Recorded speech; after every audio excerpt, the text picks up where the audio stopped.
Good morning, people. My name is Victor Ochieng, an avid reader.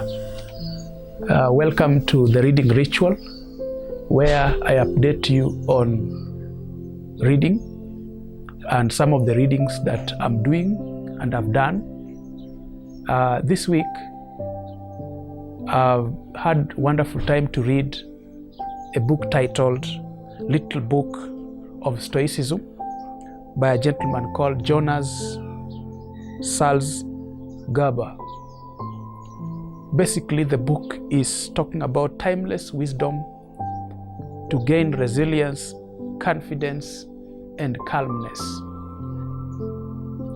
So the book talks about how to develop resilience, how to overcome bone-chilling challenges, how to develop a thick skin.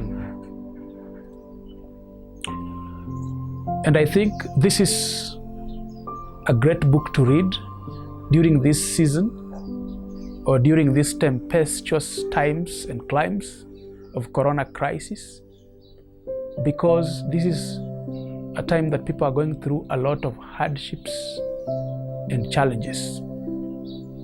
And therefore this book has got a lot of wisdom to help you overcome the challenges of life. Apart from addressing challenges and all that, the book also talks about 50 practices that were employed by the Stoic sages like Epictetus and Seneca, the Roman philosopher. And I like two specific practices, practice number 9 and practice number 10. Practice 9 talks about preparing yourself for the day, what they call the Stoic morning routine. And practice 10 talks about review your day, which is the Stoic evening routine. You realize that routines and rituals make us, just like also habits make us. And I know some of you have read the book titled The Monk Who Sold His Ferrari, where Robin Sharma talks about the 10 daily rituals. Now, in these routines, we have the 9th routine, as I've talked about.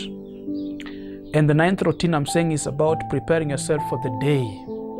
This is what the wise man says.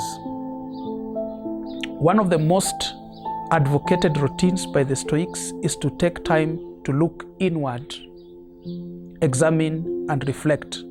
Best times to do that is in the morning after rising up.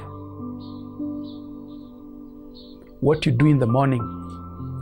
Now, Epictetus advises to rehearse the day in the morning and then review your progress in the evening.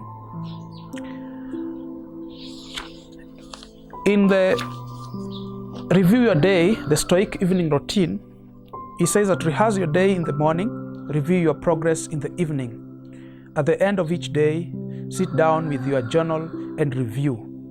What did you do? What did you do well? And what did you do badly? Very, very important.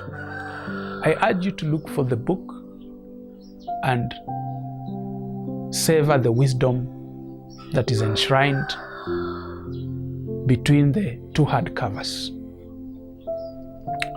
In the next reading routine, I have two books here.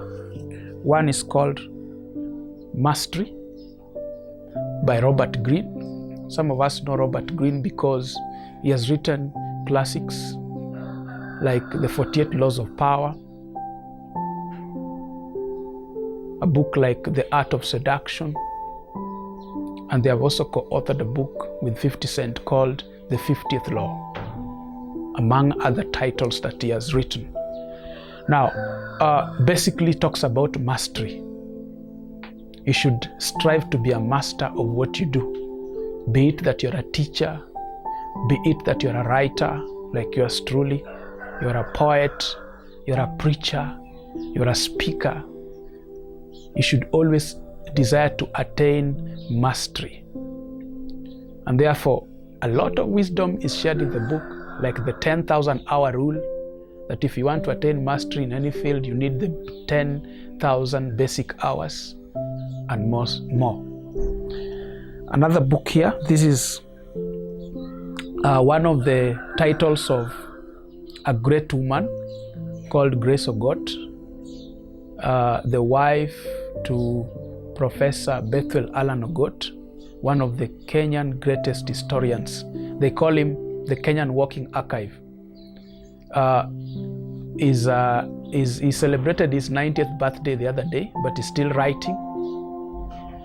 Now, I'm impressed by the wife, that is the late Grace Ogot, the first Anglophone woman writer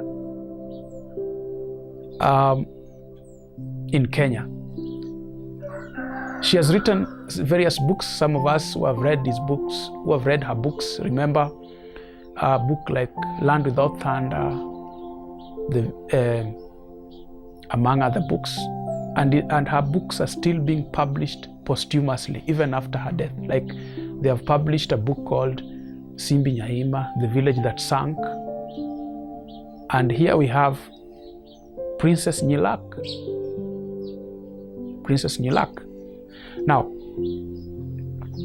Princess Nyilak is an epic story of a unique Luo princess born and brought up against all odds as heir to the throne of her father, Ruoth Kwanga. The essentially patriarchal society does not know how to raise a woman in a position of leadership, even though the ancestors command that they do so. So they try their best to turn her into a man through sometimes hilarious but sometimes really sad episodes. It is well. Now, Grace Ogot, as we have said, was born in 1930 in Asembo, in what is now Siaya County in Kenya. She attended Maseno Junior School and Ngia Girls School and Butere Girls High School before training as a nurse at Mengo Hospital in Kampala, Uganda, and at the London School of Nursing in England. At one time, Miss Ogot was a scriptwriter for the BBC and also worked as an officer in community development and public relations. She's one of the MPs of Game constituency and also served in Moi's government. She even served as a minister. Very, very important.